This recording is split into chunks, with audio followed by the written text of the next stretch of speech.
Where did you get that? The old woman's voice, sharp enough to cut glass, ripped through the diner's low chatter. Brooke froze, coffee sloshing, every nerve screaming. It wasn't the question, it was the grip. The woman's pearl-draped hand was a vice around Brooke's wrist, zeroing in on the coffee-colored crescent moon birthmark she usually hid. A family heirloom, the woman croaked, wild eyes burning. Impossible, Brooke thought. She was an orphan, a discarded thing. They think they know what's happening, these wealthy Davenports. They haven't a clue that Brooke isn't after their money. She just wants a name, a past. But the joke's on them. That mark isn't just skin deep. It's a map to secrets that will unravel their gilded lives. They have no idea how her quiet kindness will change everything. Brooke gasped, hot coffee sloshing dangerously in the pot she held. An elderly woman draped in pearls and smelling of lavender was staring at her wrist with an intensity that burned. The woman's eyes of faded blue were wide with a look of frantic discovery. "Where did you get that?" She whispered, her voice a fragile yet demanding thing. Before Brooke could answer, the woman's grip tightened, her knuckles white. She looked up, her gaze locking with Brooke's, and declared to the stunned restaurant, "This birthmark, it runs in our family." Brooke Miller believed her life was composed of unremarkable moments stitched together by the relentless rhythm of shifts at the Gilded Spoon, a restaurant that was far less glamorous than its name suggested. Her days were a blur of taking orders, refilling drinks, and forcing a smile for customers who rarely saw her as more than a pair of hands. At 24, her world was small, defined by her tiny studio apartment, her towering stack of community college textbooks, and the dull ache in her feet at the end of a 10-hour shift. She was an orphan, a word that felt stark and cold even to her. Raised in a series of foster homes, she had no baby pictures, no family heirlooms, no stories of a doting grandfather or a mother's lullaby. Her only tangible link to a past she couldn't remember was a peculiar birthmark on the inside of her right wrist, a perfect coffee-colored crescent moon. It was her secret anchor, a piece of her personal geography that no one else could claim. That Tuesday evening was aggressively ordinary. The dinner rush was just beginning to ebb, and Brooke was navigating the narrow space between tables, a fresh pot of coffee in hand.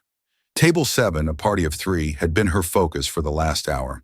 An elegant, silver-haired woman, a man in a crisp suit who looked to be her son, and a younger man perhaps in his late 20s with a dismissive air and a phone that seemed permanently attached to his hand. They looked out of place amongst the restaurant's usual clientele of weary shoppers and office workers. They radiated a quiet, intimidating wealth. Brooke approached their table. "More coffee for anyone?" she asked with her practiced, polite smile. The older man, Robert, gave a slight nod. "Just for my mother, thank you." As Brooke leaned over to pour her sleeve, slid back an inch, exposing her wrist. It was then that it happened. The elderly woman's hand shot out, her fingers wrapping around Brooke's arm with a strength that belied her frail appearance. Brooke froze the coffee pot, hovering precariously over the table. The woman, whose name she now knew was Beatrice Davenport, wasn't just holding her. She was gripping her, turning her arm over to get a better look at the crescent moon. "Where did you get that?" Beatrice's voice was a ragged whisper, but it cut through the restaurant's drone. Brooke was too stunned to speak, her heart hammered against her ribs. This was bizarre, aggressive. People at nearby tables were starting to stare. The younger man, Nathan, finally looked up from his phone, his expression a mixture of annoyance and embarrassment. "Mother, for heaven's sake, let the girl go." "You're making a scene," he muttered, not even looking at Brooke. But Beatrice was in a world of her own. Her thumb traced the outline of the birthmark, her touch both trembling and firm. A wild, desperate hope ignited in her faded blue eyes. She looked up directly into Brooke's confused and frightened face. "This birthmark," she said, her voice rising with conviction, gaining strength. "The crescent moon. It runs in our family. This was my Josephine's mark." The entire restaurant seemed to fall silent. Brooke could feel a hot blush creeping up her neck. She tried to pull her arm away, but the old woman's grip was unyielding. "Ma'am, please," Brooke stammered, her professionalism cracking. I was born with it. I don't know what you're talking about." Robert the son finally stood up, his face a mask of controlled apology. He placed a gentle hand on his mother's shoulder. "Mother, calm down. You're upsetting her." He turned his apologetic eyes to Brooke. "I am so sorry. My mother, she gets confused sometimes. She lost her daughter a very, very long time ago." "I am not confused, Robert," Beatrice snapped, her voice cracking with emotion. "I would know this mark anywhere. It's hers. It has to be her." Her eyes filled with tears, which began to trace paths through the fine powder on her cheeks. She was looking at Brooke, not as a waitress, but as a ghost, a miracle. Brooke finally wrenched her arm free, stumbling back a step. The coffee pot clattered as she set it down on a nearby table. She was trembling, a cocktail of fear, anger, and profound embarrassment coursing through her. I think you have the wrong person," Brooke said, her voice barely a whisper. She wanted to run to disappear into the kitchen and never come out. The manager, Mr. Henderson, was now rushing over, his face pinched with concern. "Is there a problem here?" Nathan spoke up, his tone laced with venomous condescension. "No problem. My grandmother just had a momentary lapse. We're leaving." He threw a $100 bill onto the table, more than enough to cover the check, and began to usher his grandmother to her feet. Beatrice resisted, her gaze still locked on Brooke. "No, we can't just leave. Look at her eyes, Robert. They're just like hers." Robert, looking mortified, took a firmer hold of his mother's arm. He then did something unexpected. He pulled a pen and a business card from his jacket pocket. He scribbled something on the back and pressed it into Brooke's hand. "My sincerest apologies for this scene," he said, his voice low and earnest. "My mother hasn't been herself lately, but for her peace of mind, would you be willing to call me just to talk? We would be happy to compensate you for your time and for this disturbance." Brooke stared at the card. It was thick, expensive cardstock. Robert Davenport, CEO, Davenport Industries. Below it was a handwritten cell phone number. She looked from the card to the family. Nathan was glaring at her as if she'd orchestrated the whole thing. Robert looked genuinely conflicted. And Beatrice. Beatrice looked utterly broken, a lifetime of grief etched onto her face as her son led her away. As they left, a profound silence hung over the restaurant before the whispers began. Brooke stood frozen, the business card feeling like a hot coal in her palm. The crescent moon on her wrist, once a quiet personal symbol, now felt like a brand, a question mark that had just been shouted to the world. Her unremarkable life had just been violently interrupted, and she had a terrifying feeling that nothing would ever be the same. The business card sat on Brooke's cramped kitchen counter for 2 days, a stark white rectangle of possibility and dread. She'd pick it up, feel the embossed letters of Davenport Industries, and immediately put it down again. Her roommate, Jessica, a pragmatic nursing student, was less conflicted. "You have to call Brooke. This is straight out of a movie," Jessica said, gesturing with a spoonful of yogurt.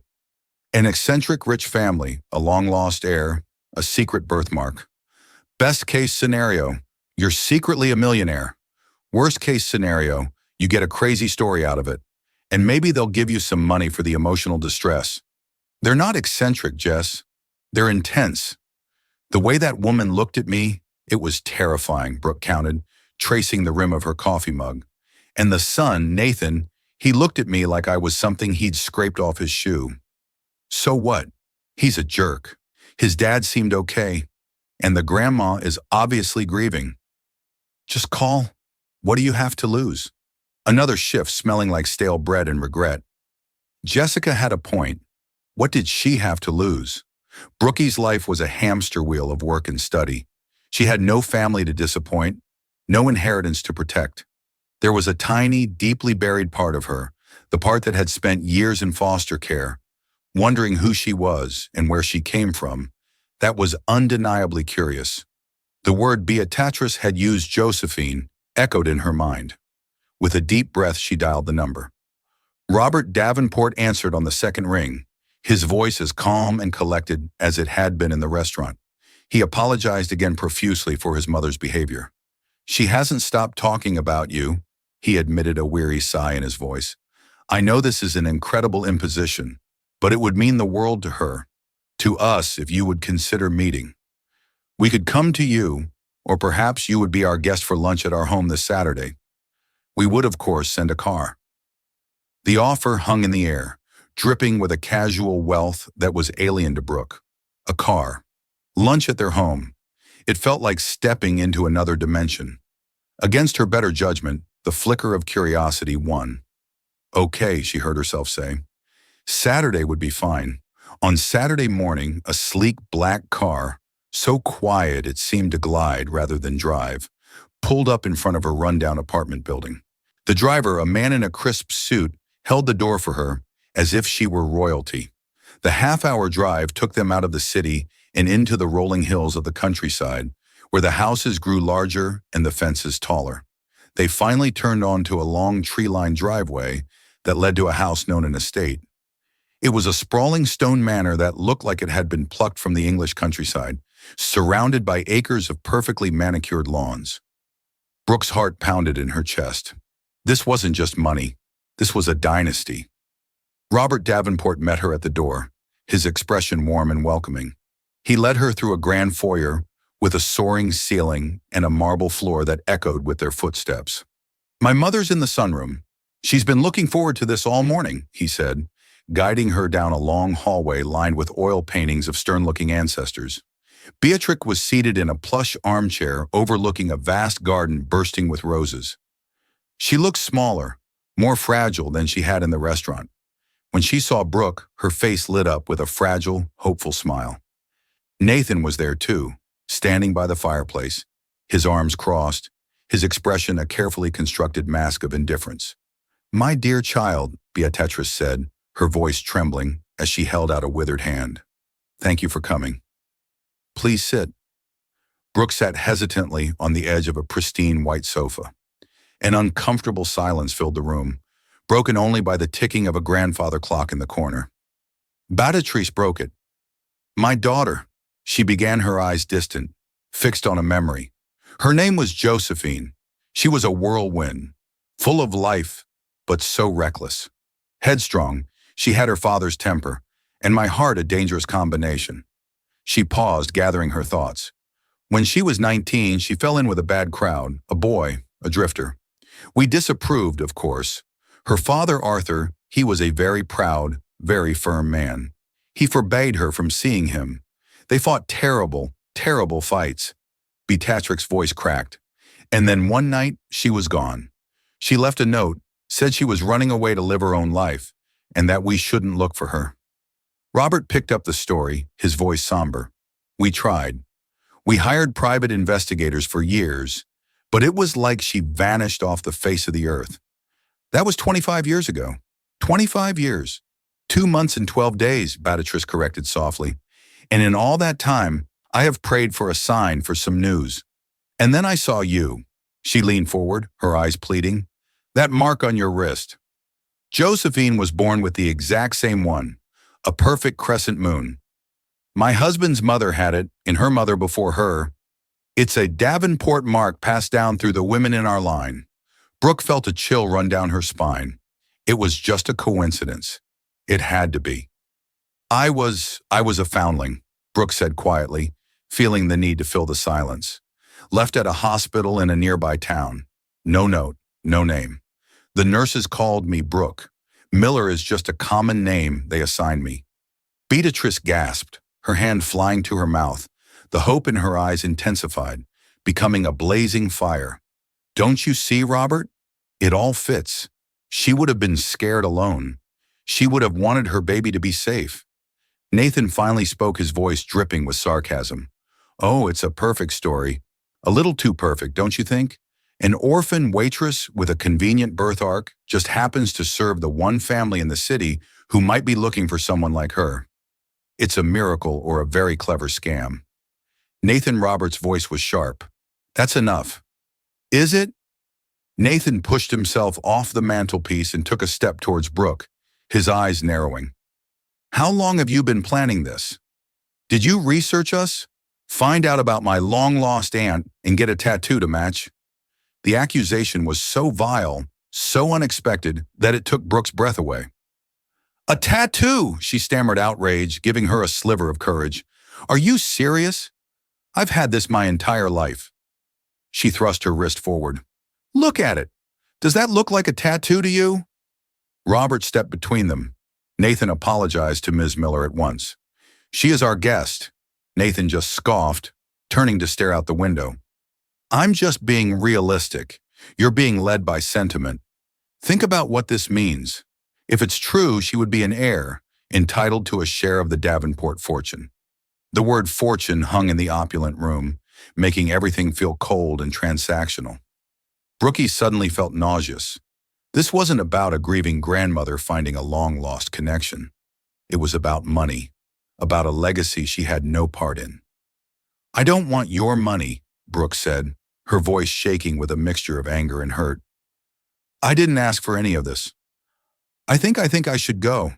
She stood up, her dreamlike curiosity curdling into a nightmare of suspicion and greed.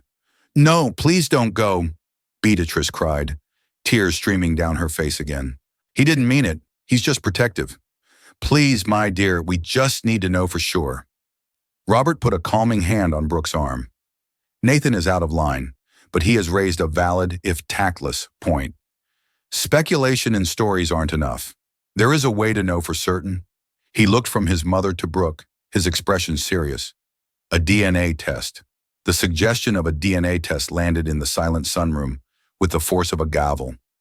It was a cold scientific solution to a deeply emotional puzzle. For Nathan, it was a weapon to expose a fraud. For Robert, a logical step to manage an escalating situation. For Beatrice, it was the final key to unlocking a door she had been rattling for 25 years. And for Brooke, it was terrifying. Her entire identity was built on a foundation of not knowing. She was Brooke Miller, a blank slate. To have that slate suddenly scribbled on with a history, a name, a family, it was overwhelming. What if it was true? Her life of scraping by, of feeling utterly alone in the world could be over. The thought was as frightening as it was seductive. What if it wasn't true? Then she would be cast out of this strange fairy tale, sent back to her real life with the added sting of humiliation and a glimpse of a world she could never have. A test, Brooke repeated softly, looking at the three distinct faces of the Davenport family. The hopeful grandmother, the cautious son, the hostile grandson.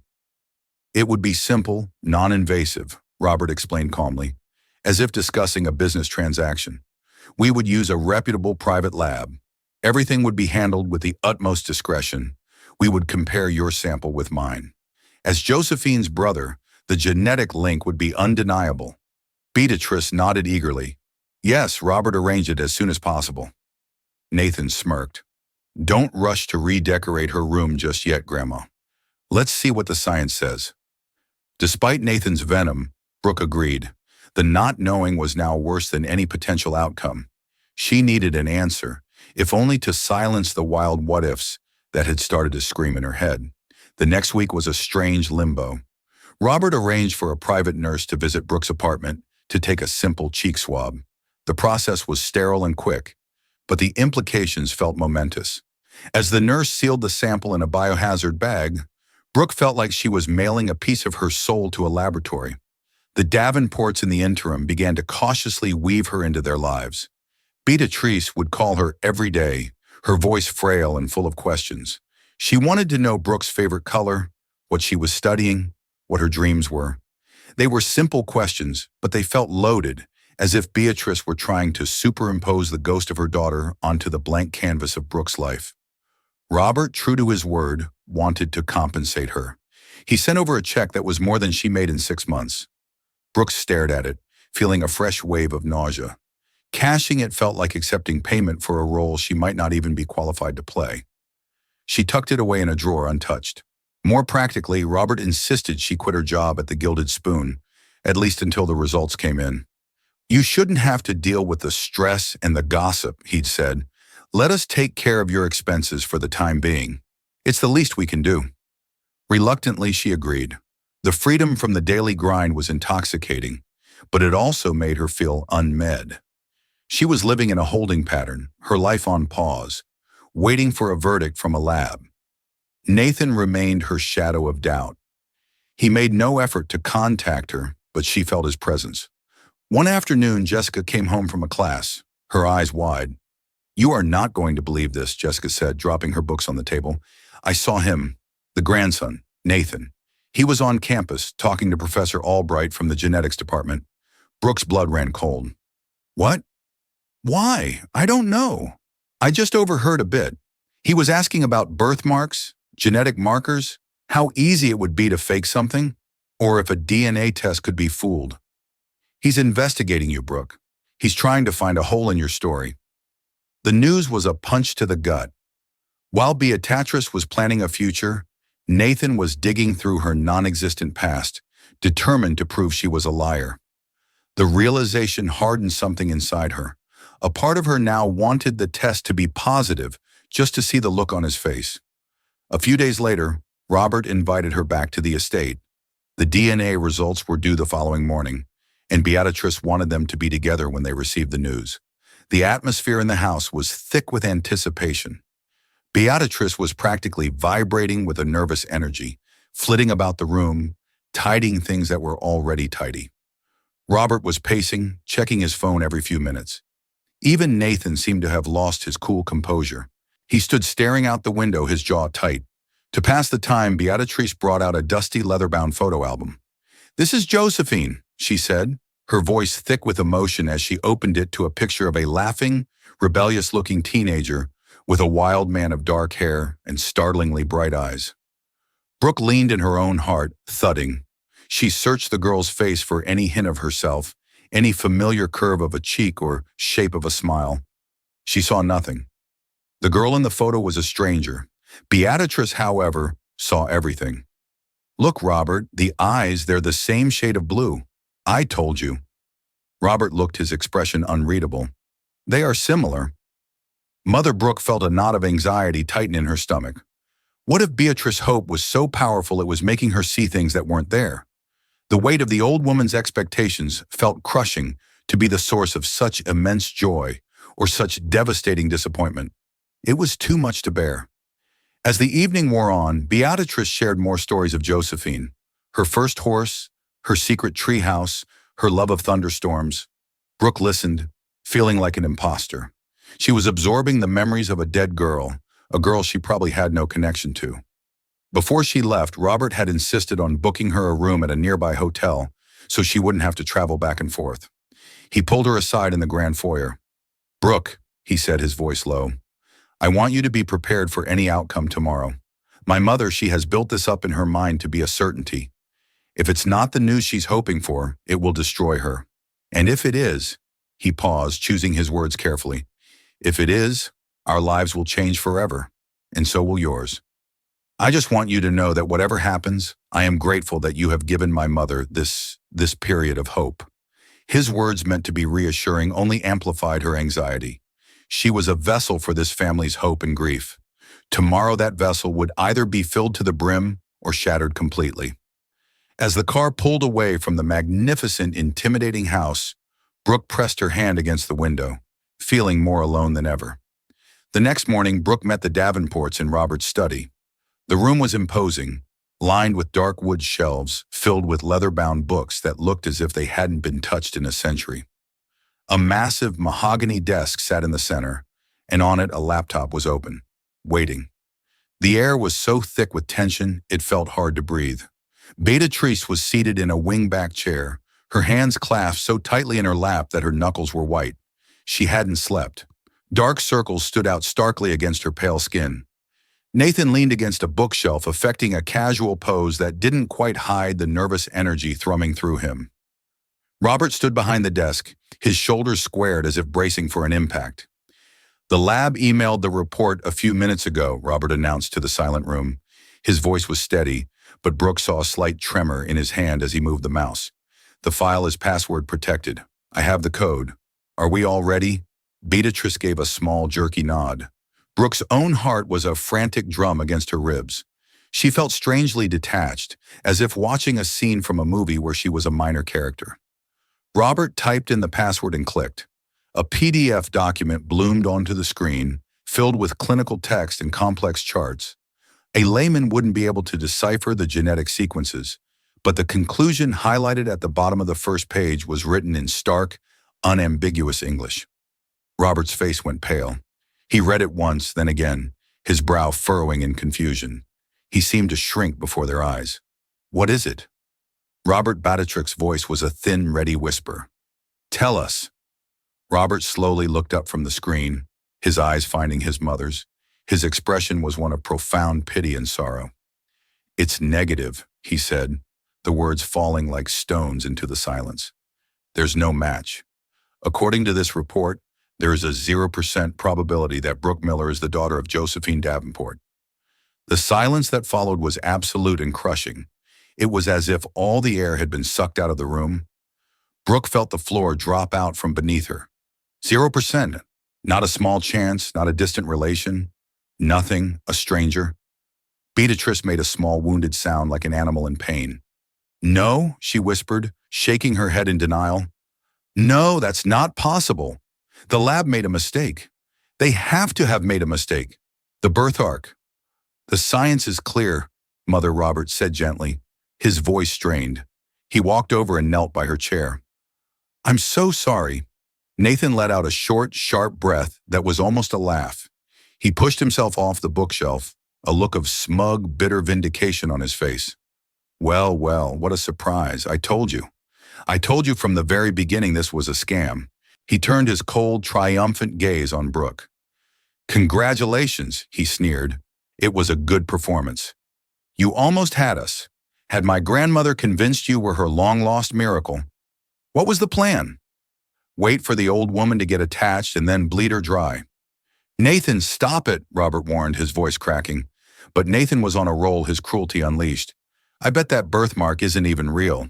I bet it washes off with a bit of soap and water. You're pathetic. Preying on a grieving family." Each word was a physical blow. Brooke felt dizzy, the room tilting around her. The hope she hadn't even let herself fully acknowledge was now a gaping, painful wound. And on top of that, this vicious, baseless attack. She looked from Nathan's hateful face to Robert's pitying one, but it was the sight of Beatrice that shattered her. The old woman wasn't looking at her anymore. All the light, all the frantic hope that had animated her for the past week had been extinguished. Her face was a gray, slack mask of utter devastation. She looked at Brooke, and for the first time she saw only a stranger, a waitress, a disappointment. The rejection in that single glance was more painful than any of Nathan's insults. I didn't lie," Brooke whispered, her voice trembling so badly she could barely form the words. "I never asked for any of this. I told you it was probably a coincidence. A very profitable coincidence for you," Nathan shot back. "A free week off work, a nice hotel stay." "That's enough," Robert roared, finally getting to his feet. He looked at Brooke, his face etched with regret. "Miss Miller, Brooke, I am truly sorry for this, for my son's behavior, and for putting you through this emotional ordeal. It was unfair of us.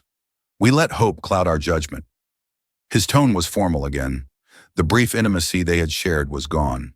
She was Ms. Miller once more. "I think it's best if you go now," he said quietly. Not as a request, but as a dismissal, he reached into his jacket. "Let me write you a check for your trouble." "No," Brooke said, finding a sliver of strength in her humiliation. "I don't want your money. I never did." She turned and walked out of the study, not daring to look back at Beatrix's crumpled form. She walked head held high through the echoing marble foyer, past the portraits of the Davenport ancestors, who were not and never would be her family. She didn't stop until she was outside in the crisp autumn air, the massive oak door clicking shut behind her with a dreadful finality. She walked the entire length of the long, tree-lined driveway, her legs moving robotically. She didn't know where she was going. She just knew she had to get away. The black car that had fied her to this gilded cage was nowhere in sight.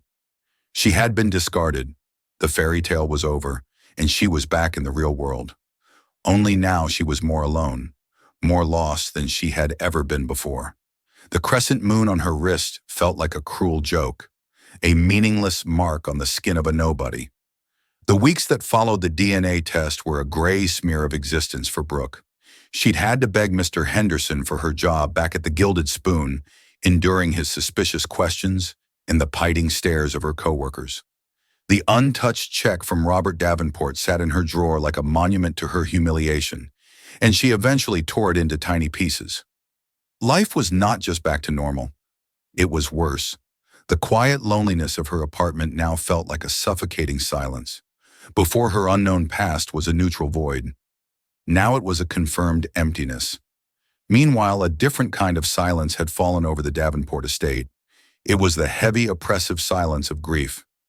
Beatrice had retreated into herself, a ghost haunting the opulent rooms of her home. She rarely spoke, and when she did, her voice was listless. The brief, brilliant flame of hope Brooke had ignited in her had been snuffed out, leaving behind only the cold ashes of her 25-year-old sorrow. Robert was consumed by a different emotion: guilt. He felt guilty for his mother's pain, guilty for the false hope he'd allowed to fester, and guilty for the way they had treated Brooke. He couldn't shake the image of her face in the study, the shock, the hurt, the dignity she had clung to as his son flayed her with accusations. One rainy afternoon, unable to bear the ferial atmosphere of the house any longer, Robert found himself in his late father's study. He wasn't looking for anything in particular, just a distraction. He ran his hand along the spines of the untouched books and found himself drawn to a large carved wooden chest in the corner of the room, a place where his father, Arthur Davenport, used to keep old business files and personal effects. Arthur had been a formidable man, proud, controlling, and emotionally distant. He had ruled his family with the same iron fist he'd ruled his company. His disapproval of Josephine's choices had been absolute. Robert opened the chest. The air smelled of old paper and leather. Beneath stacks of yellowed financial ledgers, his fingers brushed against a smaller tin box tied with a faded red ribbon. He didn't recognize it. Curiosity piqued. He lifted it out and untied the ribbon. Inside were letters, dozens of them written in a familiar looping script. Josephine's handwriting, but they weren't addressed to her parents. They were addressed to someone named Anna, a close friend perhaps. Robert's heart began to beat faster. These weren't the rebellious, angry letters of a runaway. These were the desperate, fearful letters of a prisoner. He sat down in his father's leather chair and began to read. October 12th. Anna. He found my last letter. Father, he didn't yell. It was worse. That quiet, cold fury of his. He told me I was a disgrace to the Davenport name and that he would see me locked away before he let me run off with Daniel. He wasn't exaggerating, Anna. I saw the look in his eyes. He's locked the gate phone so I can't make calls. I'm smuggling this out with Mrs. Gable from the kitchen staff. He says Daniel is nothing but a fortune-hunting porpa. But he's wrong. Daniel sees me, not my name. Another letter dated a week later. October 19th. Anna, I'm so scared. Father is talking about sending me away to a school in Switzerland. It's not a school. It's a sanatorium, a place for hysterical young women. He's trying to have me committed to get me away from Daniel. Mother just weeps. She's too afraid of him to stand up for me. She begs me to just do as he says to forget Daniel. But I can't. He is my whole world. We have to run. Daniel has a plan. It's crazy, but it might be the only way. Robert's hands trembled as he read. This wasn't the story he'd been told. His father hadn't just disapproved. He had been a tyrant, a jailer. He remembered the arguments, the shouting behind closed doors, but he had been young, taught to revere his father and see his sister as wild and disobedient. He kept reading his stomach, twisting into a tight knot. The last letter was almost illegible. The ink smudged with what could have been tear stains. November 3rd. Dearest Anna, if you are reading this, it means our plan worked or it failed spectacularly. We're leaving tonight. Daniel has arranged everything. It's going to look like I ran away a simple note on my pillow. But we're going further than that. We have to disappear completely or Father will never stop hunting us. He'll use all his money, all his power, and he will find me. Daniel says, we have to fake my death. Can you believe it? A car accident in some small town hundreds of miles from here. A body burned beyond recognition using stolen dental records. It's insane. But it's the only way to be free of him. Don't tell anyone. Don't ever tell them. Let them think I vanished. It's better they mourn a runaway than for Father to hunt a fugitive. There is something else. Something I haven't told anyone. Not even Daniel yet. I'm pregnant, Anna. I'm going to have a baby. A little crescent moon to match my own. I have to protect this child from him, from this house, from this name. I love you, your friend Josephine. Robert dropped the letter as if it had burned him. Pregnant. She had been pregnant. Everything shifted. The entire foundation of his family story crumbled into dust. His sister hadn't just run away from a disapproving father. She had been fleeing an oppressive monster. She had faked her death to protect herself and her unborn child. And that child, a baby with the crescent moon birthmark, the DNA test, he replayed it in his mind. They had tested Brooke's DNA against his. It came back negative. But why? If Brooke was Josephine's daughter, she was his niece. There should have been a clear link, unless a dark, unthinkable thought began to form in the recesses of his mind. A thought rooted in the coldness he had always felt from his father, the strange distance in his parents' marriage, and his mother's deep, inconsolable bond with her daughter. His father had called Josephine a disgrace to the Davenport name. What if that had been more than just a turn of phrase? What if he'd meant it literally? He stood up, the letters clutched in his hand. He looked at the portrait of his father that hung over the mantelpiece, stern, proud, unyielding. He had worshipped this man, feared him, obeyed him, and this man had terrorized his own daughter and lied to his family for a quarter of a century. The guilt he felt for Brooke was now dwarfed by a tidal wave of anger and betrayal. The DNA test wasn't a mistake. It was the wrong test. He strode out of the study, his purpose clear. He had to find Brooke, and then he had to confront his mother. He had a feeling there was one more secret buried in this house of lies. Finding Brooke was harder than Robert expected. She had moved out of her apartment without a forwarding address. The Gilded Spoon reported she had quit again, this time for good. It was as if she, like Josephine, had decided to vanish. But Robert Davenport had resources his sister never did. He hired a private investigator, the best in the city, and within 48 hours he had a location, a small, unassuming apartment complex on the industrial side of town. He drove there himself, the tin box of Josephine's letters on the passenger seat beside him. He found Brooke just as she was leaving, carrying a laundry basket. She looked thinner, her face pale, the spark in her eyes dimmed. When she saw him approaching, her body stiffened. She clutched the laundry basket like a shield. "What do you want?" she asked, her voice flat, devoid of emotion. "I need to talk to you, Robert," said his own voice, strained. "I know you have no reason to listen to me, but please. I've discovered something. Something about my sister. About everything." Brooke's expression was a wall of skepticism. "If you've come to offer me money again, you can save your breath." "No," Robert said, shaking his head. "I've come to apologize and to ask for your help." He told her everything. He stood there on the cracked pavement of the parking lot and read her excerpts from Josephine's letters about her fear of Arthur, about her love for a man named Daniel, about the plan to fake her death, and finally about the baby. As Brooke listened, her wall of indifference began to crack. The story resonated with the fragments of her own lonely existence. A baby left with nothing protected from a past she never knew. Her hand instinctively went to her wrist, to the crescent moon that had caused her so much pain. Why would the DNA test be negative? She asked, the question hanging in the air between them. "If I'm her daughter, you're my uncle. It should have been a match." "That's the question I've been asking myself for 2 days," Robert said, his face grim. "And I think I know the answer, but I need to hear it from my mother." He looked at Brooke, his eyes pleading. "Will you come with me? I know I have no right to ask, but I think she needs to see you. We all need the truth, whatever it is." Brooke was torn. Returning to that house, to the site of her deepest humiliation, was the last thing she wanted to do. But the story in those letters had planted a new seed in her heart. This wasn't about the Davenport fortune anymore. This was about a terrified 19-year-old girl named Josephine and the baby she had tried to save. This was about her. She nodded slowly. "I'll come." When they arrived at the estate, the atmosphere was as heavy and somber as they'd left it. They found Beatrice in the sunroom, staring blankly at the rose garden. Nathan was with her reading a book, though it was clear he was only there to keep watch over his grandmother.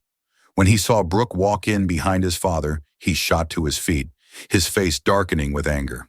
"What is she doing here?" he demanded, stepping in front of his grandmother protectively. Haven't you done enough damage? Nathan, be quiet and listen, Robert said, his voice carrying an authority his son had never heard before.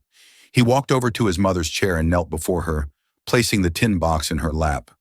Mother, I found these in Father's chest. They're from Josephine. Beatrice flinched as if the box were hot. She looked down at it, then up at Robert, her eyes wide with a new kind of fear. Read them, Robert urged gently, or let me read them to you. We need to talk about what really happened to Josephine. We need to talk about Father. For the next hour, Robert's voice filled the sunroom as he read his sister's words aloud. He did not spare his mother any of it. The descriptions of Arthur's cruelty, Josephine's terror, the desperate plan to escape, and the final shocking revelation of her pregnancy. With every word, Beatrice seemed to shrink further into her chair. Tears streamed silently down her cheeks. Nathan stood frozen, his earlier animosity draining away, replaced by a look of horrified disbelief. The grandfather he had been taught to admire was being painted as a monster. The aunt he'd never known was not a reckless runaway, but a victim. When Robert finished the last letter, a profound silence descended. He looked at his mother, his heart breaking for her, but his resolve firm. The DNA test, Mother, he said softly. It said Brooke wasn't my niece. There's only one reason that could be true.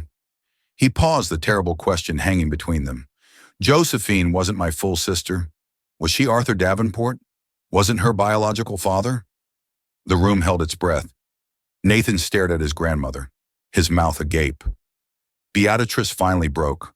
A lifetime of secrets of fear and guilt came pouring out in a torrent of sobs. She clutched the letters to her chest, her body racked with tremors. He was a cold man. She cried, her voice roar with ancient pain. Your father, Arthur, he was married to his business, to his name. He gave me this house. He gave me jewels. He gave me everything but himself. I was so lonely. She looked up, her tear-filled eyes, finding Robert's, then flitting to Brooke. It was years before you were born, Robert. There was someone else, an artist, a gentle, kind man who made me feel alive. It was brief, a terrible mistake, but I loved him. And I got pregnant. She took a shuddering breath. It was Josephine. I tried to pass her off as Arthur's, and he may have suspected, but he accepted it to avoid a scandal. But he never ever forgave me. He raised her as a Davenport, but he never loved her. He saw my betrayal in her face every single day. That's why he was so hard on her. That's why he hated Daniel. It was history repeating itself, his daughter falling for a man with nothing to his name, just like her mother did. The confession filled the room, shattering the pristine image of the Davenport dynasty forever. Robert was not Josephine's full brother, but her half-brother. There in the birthmark, Robert asked, his voice barely a whisper. It wasn't a Davenport mark, Beatrice sobbed. That was a lie I told myself for so long. I started to believe it. It came from him, from her real father. He had the same perfect crescent moon on his wrist. Suddenly, it all made sense. The DNA test hadn't failed. It had told the truth. Brooke was not genetically related to Robert because Robert was not related to Josephine's biological father. Brooke stood by the door, a silent witness to the demolition of a family. She was no longer an outsider. She was the catalyst, the living proof of a secret that had fetid for over 50 years. Nathan, looking completely shattered, finally moved. He walked over to Brooke, his eyes filled with a shame so profound he could barely meet her gaze. I am so sorry, he stammered, his voice thick. For everything I said, for how I treated you. I was wrong about everything. Robert looked from his devastated mother to the granddaughter she had unknowingly found. There's only one way to be certain, he said, his voice filled with a new somber resolve. We need another test, this time comparing Brooke's DNA not to mine, but directly to yours, Mother. The second DNA test was arranged with a quiet, solemn urgency. The atmosphere was entirely different this time. The frantic hope and bitter suspicion were gone, replaced by a fragile, shared need for truth. There were no accusations, no grand pronouncements, just a family fractured and raw, waiting for a final piece of their history to click into place. During the week-long wait for the results, the dynamics within the Davenport estate underwent a seismic shift. Nathan, humbled and deeply ashamed, tried to atone for his earlier cruelty. He called Brooke not to interrogate her, but to talk. He asked about her life, her studies, her dreams. The same questions his grandmother had asked, but this time they were tinged with genuine interest and regret. He told her about the grandfather he had idolized and the complex, difficult man he was now learning his father, Robert, truly was. A tentative, fragile bridge was being built between them, spanning the chasm of their first impressions. Robert focused on his mother, sitting with her for hours as she finally unburdened herself of the secrets she had carried for decades. He learned about her loveless marriage, her brief, cherished affair, and the crushing guilt of watching her husband punish her daughter for her own transgressions. He was not just comforting his mother, he was meeting her, truly meeting her, for the very first time. Brooke, at Robert's insistence, stayed at the estate. She was given a guest suite that was larger than her entire apartment, a beautiful room overlooking the gardens. But she felt less like a guest and more like a ghost wandering the quiet halls, trying to imagine the life of the young woman who had fled this gilded cage. She found herself standing before the portrait of Arthur Davenport, staring into his cold, painted eyes, and felt an unexpected surge of gratitude for Josephine's courage. Her mother and she was starting to allow herself to think of her that way had saved her from him. The day the results were due, they gathered not in the intimidating study, but in the sunroom, the same room where Beatrice had first told Brooke about her lost daughter. The morning light streamed in, catching the dust motes dancing in the air. Robert's laptop sat on a small table. He opened the email from the lab, his movements slow and deliberate. He typed in the password and opened the PDF. This time he didn't read it to himself first. He simply turned the screen so they could all see. There at the bottom of the page was the conclusion: maternal match. The DNA profile of Beatrix Davenport is consistent with that of a biological grandmother to the subject, Brooke Miller. The probability of this relationship is 99.999%. The clinical words sang with a power that transcended science. 999%. A choked sob escaped Beatrix's lips. It wasn't a sound of pain, but of profound, earth-shattering release. She reached out a trembling hand towards Brooke, her eyes swimming with tears.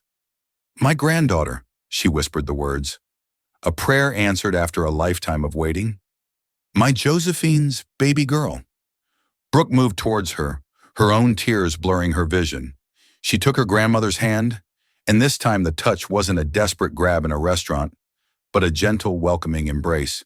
She knelt by Beatrice's chair, and the old woman wrapped her arms around her, holding on as if she would never let go. Decades of grief, loneliness, and secrecy melted away in that single moment. Robert stood back, watching them, a sad yet peaceful smile on his face. His family was broken, yes, but it was no longer built on lies. Nathan came and stood beside his father, placing a hand on his shoulder.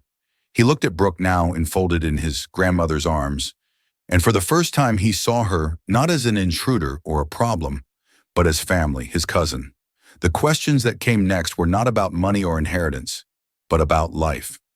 Robert, using his resources, was able to track down the story of what happened after Josephine ran away.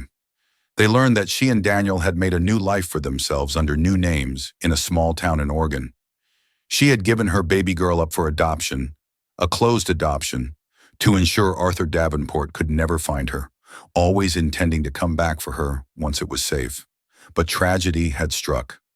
Just 3 years later, Josephine and Daniel were killed in a real car accident, a cruel twist of fate, leaving their daughter an orphan, her true identity buried with them.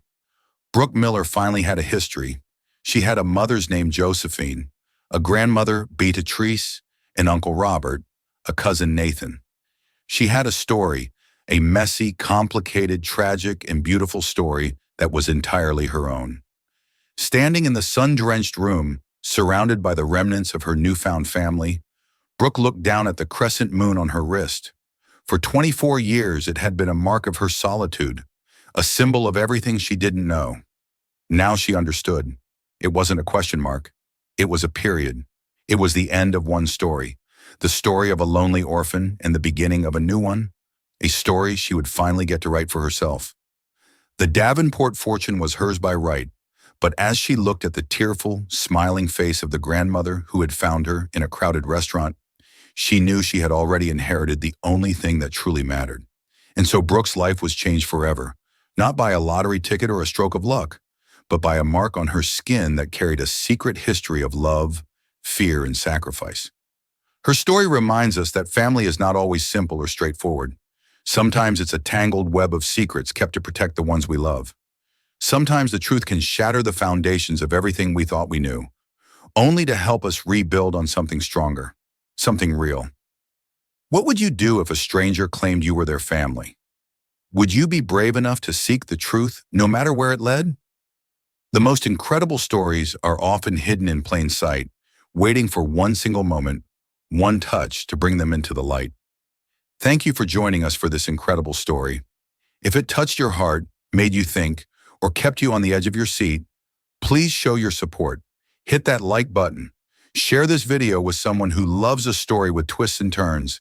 And most importantly, subscribe to our channel for more real-life dramas that you won't want to miss. Click the notification bell so you never miss an upload. Until next time, remember to look closer. Everyone has a story too.